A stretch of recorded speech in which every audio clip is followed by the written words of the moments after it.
Саламатсыздар ма, құрметті Қазақмет көрермендері. Пайдалы кеңесіміз өзінің жалғасын табуда.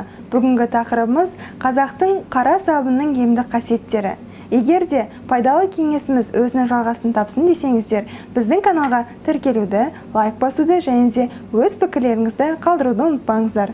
Сіздермен бірге мен Қасен Айдана. Қазақтың қара сабының ата-бабаларымыз ежелден қолданған. Оның ең негізгі түпкі емдік қасиеттерін сексеуілден, алаботадан, қалақайдың сахарынан, малды майымен араластырып жасаған.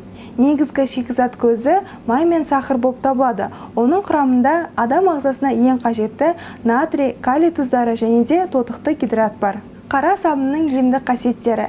Күнделікті қара сабынмен жуынып отыратын болсаңыз, терде кездесетін аурулар, дерматит, псориаз, тағы да сол сияқты тері ауруларын алдын алып, бактерияларға төтеп береді.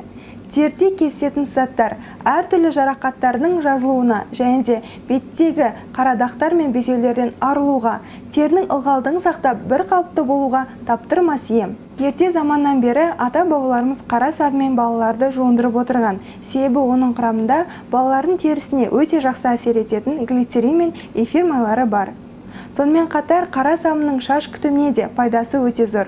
Күнделікті қара сабымен шашыңызды жуып отыратын болсаңыз, ұштанып кетуінен алдын алып қайызғақтан арылтады. Шашыңыз қайратты әрі жылтыр болады. Біздің Қазақмет медициналық орталығында жоғары сападағы қазақтың қара сабының қолжетімді бағаға сатып ала аласыз. Осымен қазақтың қара сабыны жайлы пайдалы кеңесіміз аяқталды. Егер де сіздердің кәделеріңізге жарап жатса, біз өте қуаныштымыз. Біздің каналға тіркелуді, лайк басуды және де өз пікірлеріңізді қалдыруды ұмытпаңыздар. Көріскенше сау болыңыздар.